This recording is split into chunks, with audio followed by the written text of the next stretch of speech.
I was decanting last year's Pinot in the cool of the barrel room when my phone trembled against the oak table. The call lit the screen with my daughter's name and a photo I hadn't updated in years. Natalie leaning into sunlight, cheeks flushed from harvest, laughing at something I can no longer recall. I touched the green circle, and the room seemed to gather itself, air holding still as if listening. "Mom," she said, breathless like she'd run up a hill. "I have news. We did it. We got married." For a heartbeat, I heard only the slow tap of condensed water slipping from the steel tanks. A metronome for a life I thought I understood. Married. The word hung above the barrels like steam. "To whom?" I asked, gentler than I felt. "To Rafe," she said, and the name slid into the room like a saxophone note. Cool, practiced, unmistakably performed. Rafe called her. The musician she'd met at a benefit in Portland, the one with a restless tour schedule and a smile that carried its own stage lighting. It was small. Spontaneous, she added. Very us. I moved a glass aside and watched the scarlet arc settle.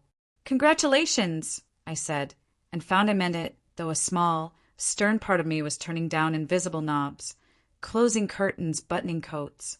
"There's one more thing." Natalie hurried the words along, as if a door were closing somewhere on her end. "We want to spend a month at Fox Hollow, starting tomorrow. Rafe has people he wants to meet, potential partners from Seattle, and the estate would make a perfect place to host a private presentation." My eyes lifted to the ceiling beams, old fur darkened by decades of rain and patience. Fox Hollow, not just the house, but the vines, the slope, the creek that braided through our lower acreage like a silver thread.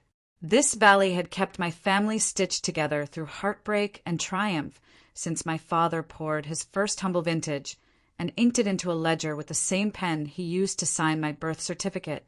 "Tomorrow is abrupt," I said, "and harvest planning starts next week."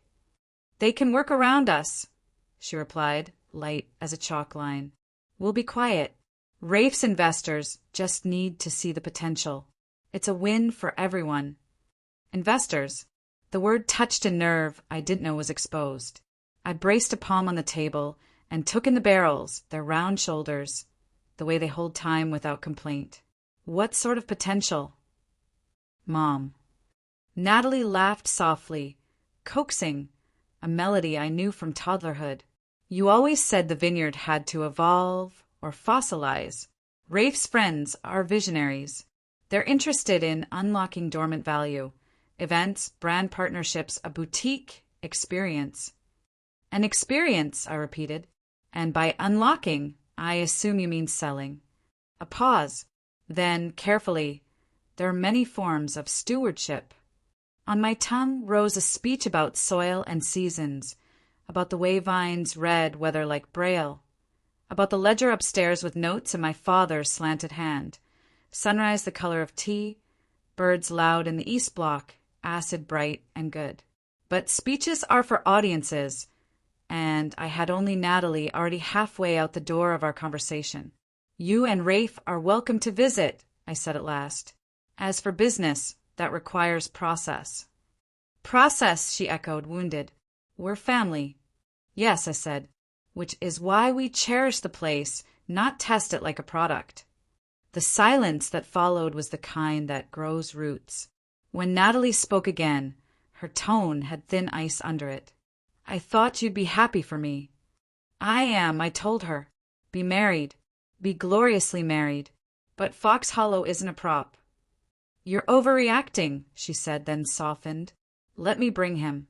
Meet him as my husband. See what I see." Her husband. The barrels seemed to lean closer. "Come for supper tomorrow," I offered. "No investors. Just conversation." "I'll ask him," she said, and I could picture Rafe at her elbow, fingers tapping a rhythm only he could hear. "We're on a schedule, though. I'll text." We ended the call with all the tidy courtesies of strangers on a train. Afterward, the quiet felt too bright, like noon in an empty church. I stood in the aisle between barrels and let the weight of memory settle. My late husband, Thomas, had used to say the valley taught you not to rush. The vines never looked busy, and yet, somehow, every year they dressed themselves with fruit. He's been gone long enough that I can say his name without breaking. But some days, like this one, I would have traded a season's worth of perfect whether to hear him hum off-key as he checked the nets. I climbed the stairs to the old office above the barrel room, where the first ledger lives under a faded map of the Dundee Hills. The desk smells faintly of pencil shavings and cedar. I open the book. The first page is fragile as moth wing, my father's script steady in its modesty. Bought used crusher. Broke twice. Fixed with wire from neighbor's fence. Color good, temper poor. He was not a poet, but the man could measure hope in ounces. On the window ledge sits a jar of corks from our earliest bottlings, each stamped with the fox we still emboss on labels. I touched the glass and wondered when my daughter learned to rename selling as stewardship. I wondered who taught her to swap the word home for venue. On my way back through the courtyard, the wind carried the faint echo of a melody. Not the creak. It was too ordered, too polished, a tune meant for a crowd. I pictured Rafe again. Slick hair, a voice tuned for microphones, a life of late nights and applause. Natalie loved soundscapes, always had. As a child, she'd whistle to the quail and swear they answered. The tasting room was empty, stools tucked into their metal shadows. I poured a just professional sip and let it open on my tongue. Cherry, cinnamon, something green and unready. The wine, and I agreed. Something in this moment had been picked too soon. By dinner, the hills were fading from copper to bruise. I set a place for one out of habit and told myself it wasn't a shrine. The land outside the windows darkened into a silhouette I could draw blindfolded. Ridge, snag of fir, a slice of sky that held the last of the day like a lit match. Somewhere a coyote called, thin and brave. The sound steadied me. When the phone buzzed again, Natalie's message was brief. We can't make supper. Meeting ran late. Rafe says we'll come in the morning to grab the keys and talk on the way. Keys. There it was, the small word that opens large doors. I typed slowly. The gates will be locked. I'll be here to let you in at noon. We'll talk first. Her reply took minutes. Noon works. Don't be dramatic, Mom. This is a happy thing. Then a heart, as if love were punctuation. I set the phone face down and went to the mudroom where we keep the old brass gate key on a leather lanyard darkened by generations of hands. I curled the strap once around my wrist and felt the estate in its weight. There is a kind of inheritance you can tally, and another kind that only reveals itself when threatened. I have never been particularly theatrical, but something in me, something fox-like, I suppose, set up. Thomas would have told me to sleep before deciding anything important. He was right, but I have never been good at obeying wisdom when my bones are humming. Instead, I made tea and carried it to the office where the dim pool of the banker's lamp makes everyone look like they're thinking clearly. There's a stack of cards in the back drawer. Cooperage's We Trust, the veteran mechanic who coaxes our temperamental forklift into civility, and filed under outside counsel, a card I have avoided for years. Marlowe and Finch, risk appraisal and discreet inquiries. Not a detective, they insist, but people who verify. My father used them once, quietly, to confirm a buyer wasn't laundering money through cases of Syrah. Their report saved us from shaking hands with a problem we couldn't afford. I dialed before I could talk myself out of it. A calm voice answered on the third ring. Marlowe and Finch. This is Elaine Mercer, I said. Fox Hollow Vineyards in Yamhill County. A pause, some shuffling of invisible papers, then warmth. Ms. Mercer, of course. It's been a long time. How can we help? I tried to be clinical. I failed. The story spilled out in practical nouns. Daughter, marriage, musician, investors, access. But underneath the nouns a river ran. Fear disguised as reason. Memory dressed in civility. We vet opportunities, the voice said once I'd finished, and we test stories for structure. If there's nothing to find, we'll tell you quickly. If there's something, we'll be careful with it. Discretion is not a courtesy here, I said. It's oxygen. We understand. I gave them what I had. Rafe's full name, the management company he'd mentioned in passing, a pair of websites that looked like they'd been designed to impress nightclub lighting. When I hung up, the room felt less crowded. Not calmer, just arranged. Past midnight, the vineyard slept like a congregation after a hymn. I moved through the house, turning off lamps, touching chair backs, straightening the framed photograph of my parents crushing by hand on the old slab beside the barn. On the kitchen counter, I left a note in my own looping script. Noon. We talk first. I didn't know who it was for, Natalie, Rafe, or the woman I had been earlier that day before the Barrels heard the word married. I climbed the stairs and paused at the landing where the window overlooks the lower tier. From that vantage, the rows align like sheet music. If you listen, the valley has a tempo. Tonight, it was a slow insistence, a percussion you feel in the ribs. Every place with a history keeps a ledger. Every family decides what to write in it. When I finally lay down, sleep arrived in segments. In the last of them, I dreamed I was walking the East Block at dawn, the sky pale as porcelain. A fox trotted ahead of me between rows. Amber tail lifted, casual and sure. At the end post it turned and looked back, as if to say, if you mean to guard something, do it awake. I woke before the first bird announced the day.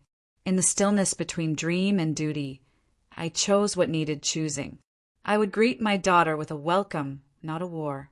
I would not hand anyone a key until I had asked questions a mother dreads and a steward must.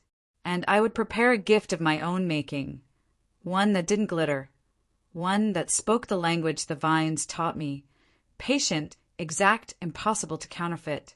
By noon, Natalie would arrive with her husband and his plans. By dusk, Fox Hollow would have my answer.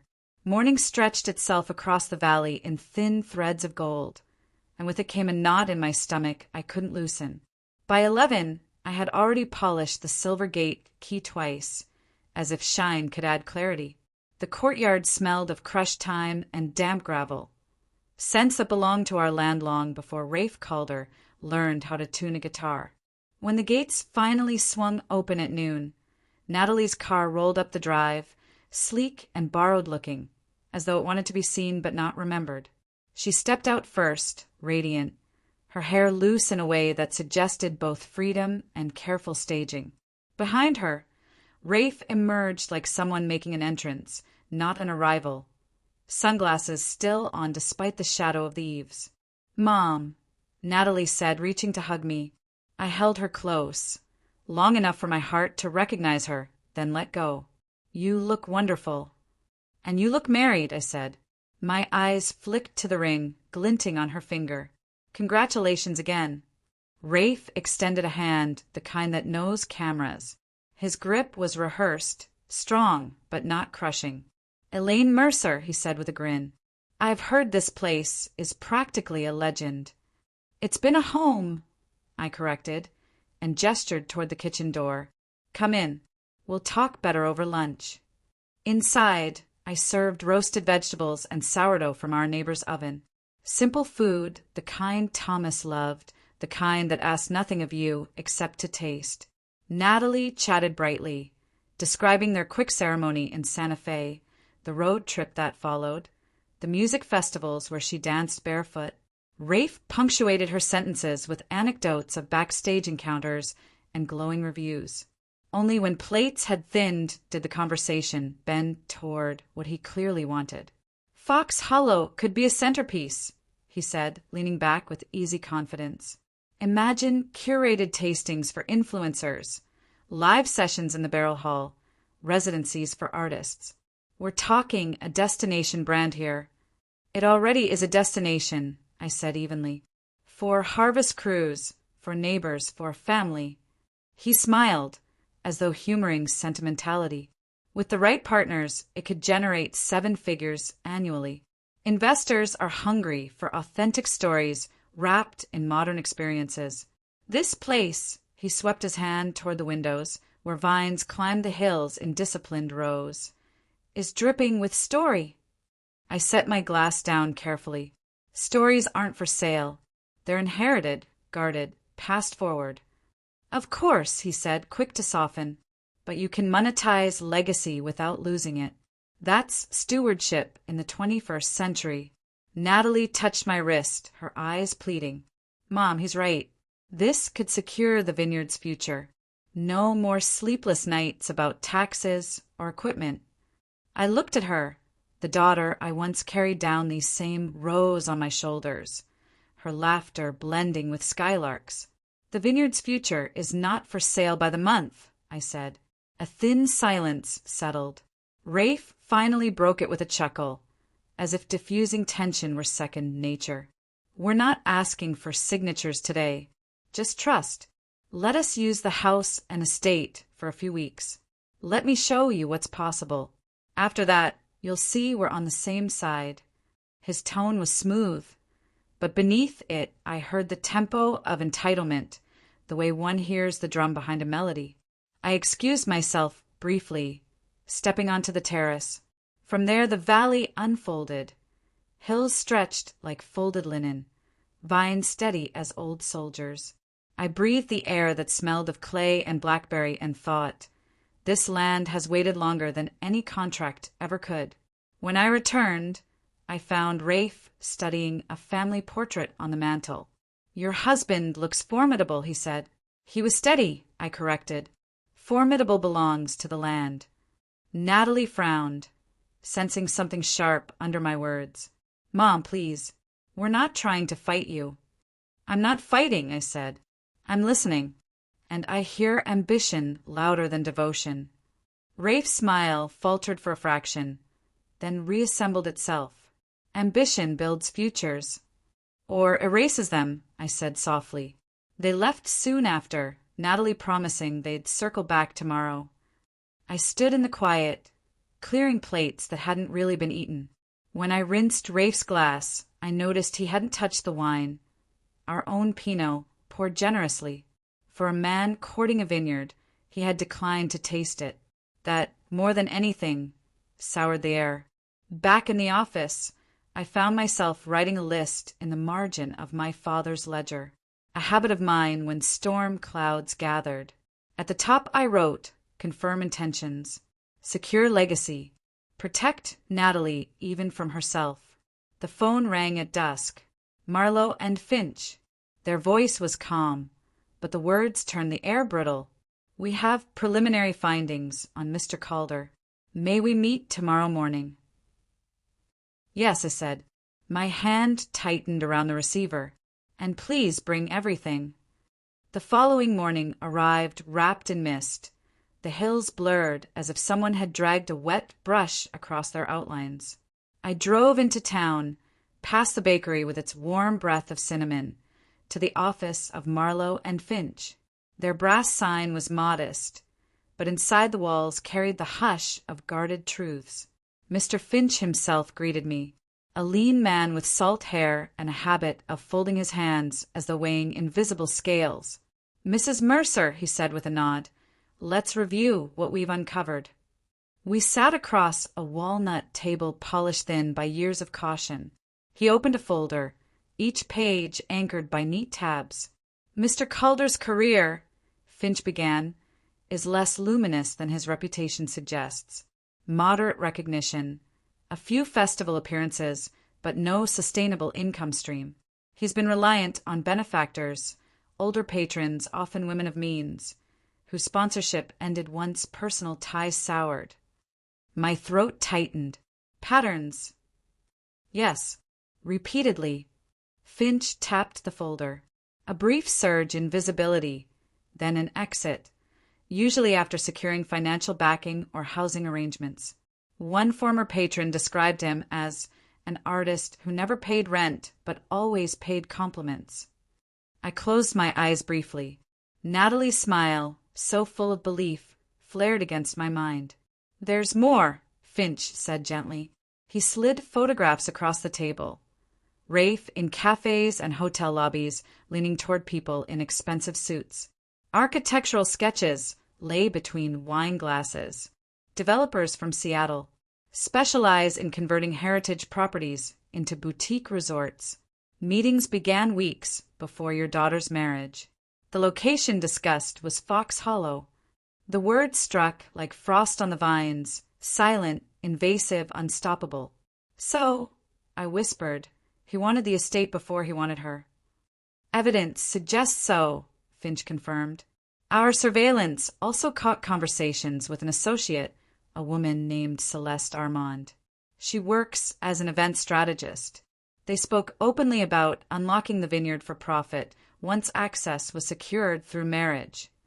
A pulse of anger rose, sharp as vinegar. Natalie's trust was being weaponized. Will you need proof in writing? I asked. Finch slid another envelope forward. Transcripts, recorded in public settings, clear enough that no court could misinterpret. I touched the folder, but didn't open it yet. To read would be to concede. Thank you, I said. This is what I feared. On the drive home, the valley looked altered, though every row of vines stood where it always had. It wasn't the land that shifted, but the knowledge pressing against my ribs. I thought of Thomas again, his faith in patience. He would tell me, vines bend but don't break. Yet even vines can be uprooted by careless hands. Back at Fox Hollow, Natalie was already waiting in the courtyard. Her car parked crookedly, impatience radiating from its wheels. She waved as I pulled in, her face open, hopeful. Mom, you're late. Rafe's inside. He's already sketching ideas for the tasting room. You'll love it.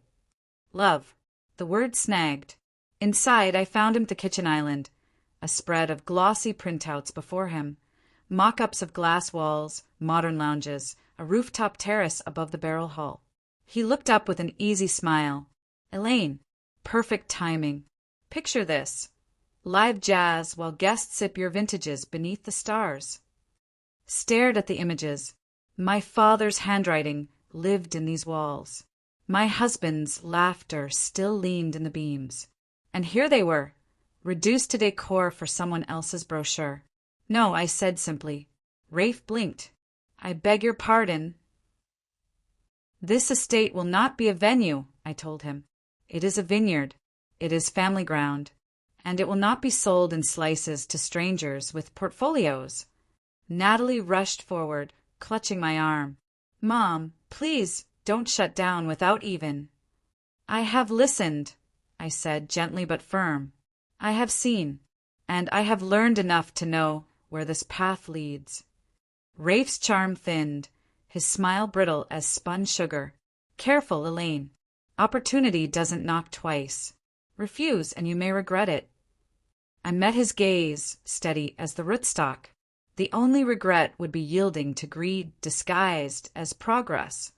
For a heartbeat, silence filled the room. Then Natalie burst out. Why do you always assume the worst? Why can't you believe that I found someone who believes in me? My chest ached at her desperation. I believe in you, I said softly.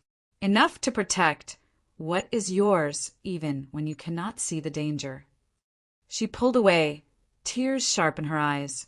I can't do this right now, she whispered, and rushed out, the screen door slamming behind her. Rafe gathered his papers with calculated calm. You'll come around, he murmured, voice low, almost a promise. They always do. I watched him leave, the taste of iron on my tongue. Always. The word revealed everything. That evening, I sat again with my father's ledger. In the margins, I wrote only 3 words. Prepare the will. The night after Rafe's glossy blueprints littered my kitchen, I barely slept. The house was too still, as if holding its breath. I rose before dawn, lit a lamp in the study, and called Margaret O'Neill, the attorney who had drafted my estate papers years earlier. She answered with the clarity of a woman who thrived on structure. Elaine, she said, her voice precise even through static. It's been some time. What brings you to me at 5 a.m? Urgency, I replied. I need to amend the trust. The vineyard is to bypass my children entirely and pass directly to the next generation, my granddaughters. Natalie will remain cared for in other ways, but Fox Hollow must never be leveraged, sold, or converted. Margaret was quiet a moment, considering. That is an irrevocable step. Are you certain? As certain as the vines are rooted, I said. This land must be protected, even if it costs me my daughter's approval. By noon I sat across her oak desk, signing documents that felt heavier than any deed I had ever handled. Each flourish of ink was a declaration. This heritage will endure. Margaret slid the final page back into its folder. Done. From this moment, the estate belongs to the granddaughters upon your passing. No challenge will undo it easily. The relief was sharp, almost painful, but beneath it ran sorrow. Natalie would see it as betrayal, not protection. That evening I called my elder daughter, Claire, who lived with her 2 girls up near Spokane. She arrived the next morning with her daughters in tow, both tumbling through the gates with the energy of foals. The youngest, Lucy, immediately ran to the vines, cupping tiny clusters like treasures. The elder, Miriam, asked if she could help in the kitchen. Their presence filled the house with the noise of continuity, a reminder of who this land was truly for. Claire listened as I told her everything. The marriage, the investors, the investigation, the new trust. Her eyes darkened, but she nodded. You did what had to be done. Natalie won't understand now, but one day she might.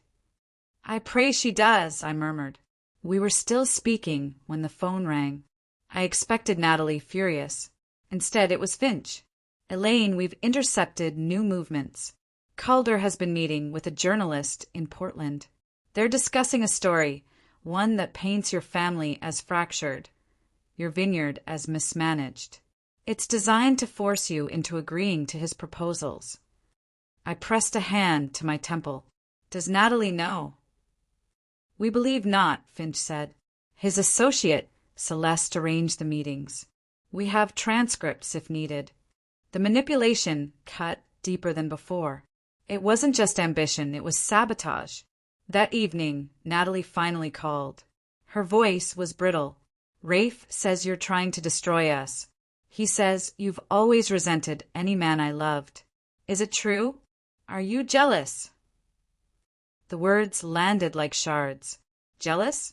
Of what? Schemes, smoke, fragile promises. But I steadied myself. I am not jealous, Natalie. I am afraid. Afraid of losing you, and afraid of losing what your grandfather built with his hands.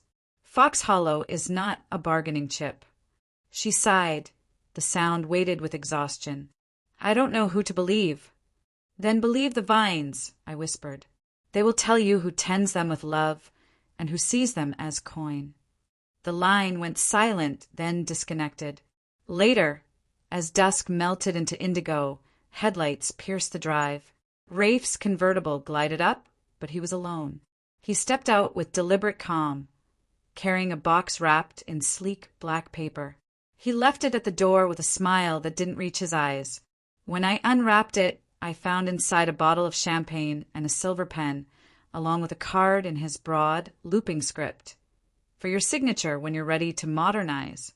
I held the pen a long time, then dropped it into the fire. The flames licked it greedily, bending the metal until it shrieked. The vineyard outside rustled in the night wind. Somewhere in the rows, a fox barked, short, sharp, as if reminding me I was not alone in this battle. The days that followed moved like a pendulum, swinging between uneasy calm and sudden tremors. Natalie stopped answering most of my calls.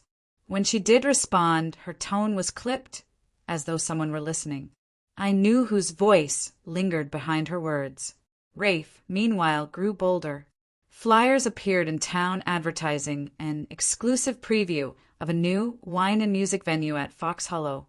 I hadn't approved a thing, but there were my vineyard's name and crest, printed without permission, promising a launch party, hosted by acclaimed artist Rafe Calder. I drove straight to the cafe where locals gathered, snatching one of the leaflets from the notice board. Every set of eyes in the room found me, some curious, some concerned.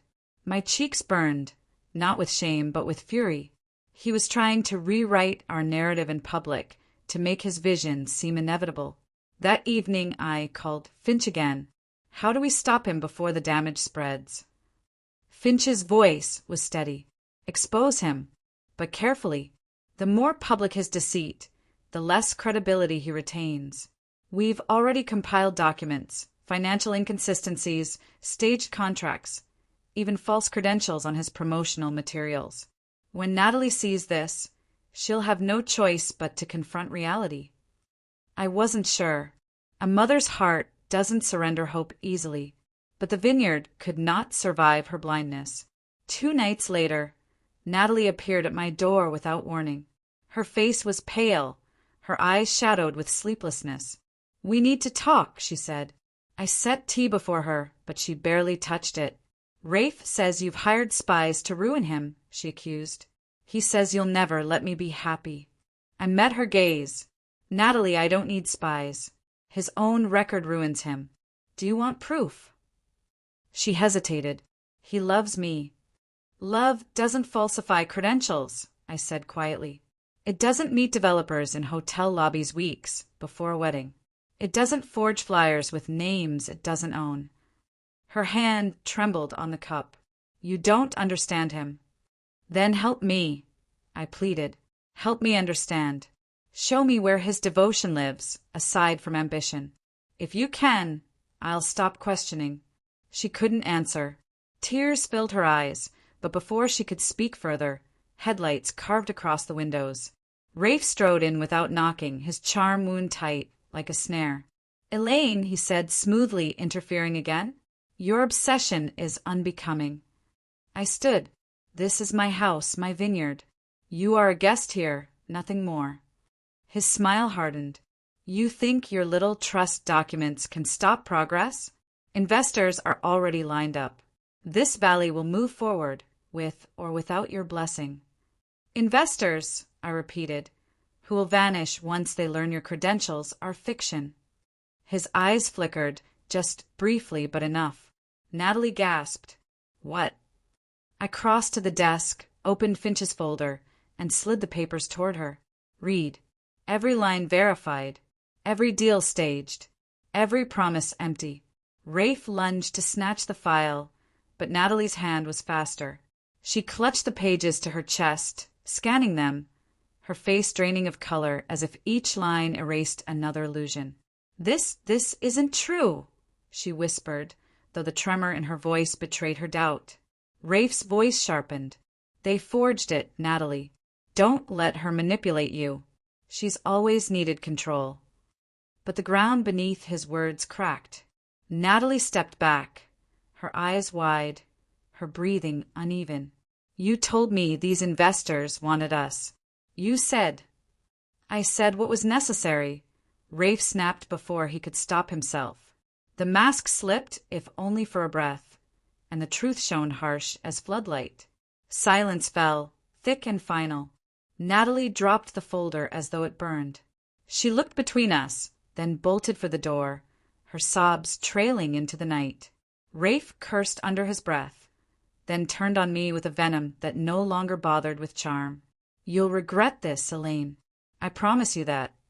He stormed out, gravel spitting under his tires, leaving only the echo of threat. I gathered the folder from the floor, holding it like scripture.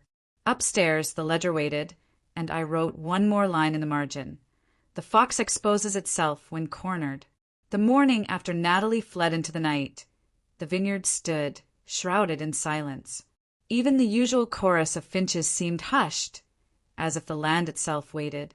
I rose before first light, lit the old kitchen lantern, and wrote a letter I never thought I'd have to draft. A letter to my daughter, sealed with nothing but truth. By mid-morning, I heard tires crunch on gravel. It wasn't Natalie. Sheriff's deputies stepped out, hats low, their presence quiet but firm. One of them, a neighbor's son I'd watched grow from toddler to man, held a folded paper. "Mrs. Mercer," he said, "we have a report of fraud associated with promotional use of your vineyard's name. Would you like to make a statement?"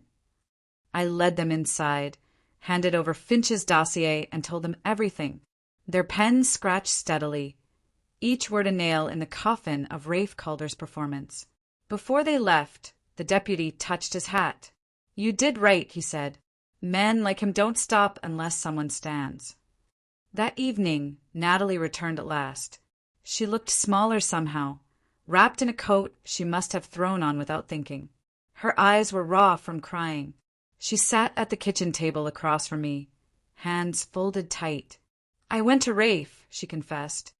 I asked him straight. He didn't deny it. Not really. He tried to twist it. Said all visionaries bend the truth. Said I should stand by him for the greater good. I swallowed hard. "And what did you say?" Her lips trembled. "That greater good doesn't start with betrayal." I left. The ache in my chest eased, though sorrow still lingered. I reached across the table, took her hands. "Natalie, love doesn't erase you. It should steady you. If it erases your roots, it's not love at all." Tears spilled down her cheeks. "I thought he saw me." "He saw your light," I said gently, "but only as something to burn for his shadow." We sat together a long time, until her breathing slowed, until silence between us became comfort, not punishment. For the first time in weeks, the air in the house felt breathable. 2 days later, news rippled through town. Rafe had vanished, leaving behind unpaid bills, furious investors, and one abandoned convertible at a motel outside Portland. No charges could tether him long, but his reputation was ash now, carried on the wind. Life at Fox Hollow returned to its slower rhythm. Claire and her daughters stayed for the weekend, laughter spilling through the halls like a salve. Natalie moved into her old room for a while, helping with the vines, rediscovering the quiet satisfaction of soil under her nails. She didn't speak of Rafe again, and I didn't press. Some truths have to settle on their own, like wine finding its balance after a storm. As harvest arrived, we gathered at dawn in the East Block, fingers sticky with juice, voices rising in unison as we filled baskets. My granddaughters chased each other between rows, their laughter echoing down the slope. Natalie looked at them and then at me, her eyes shining not with regret, but with the fragile beginnings of gratitude. When the first bins were loaded, I carried the ledger from the office to the courtyard. On its newest page I wrote, "Legacy secured. Roots intact. The vines remember."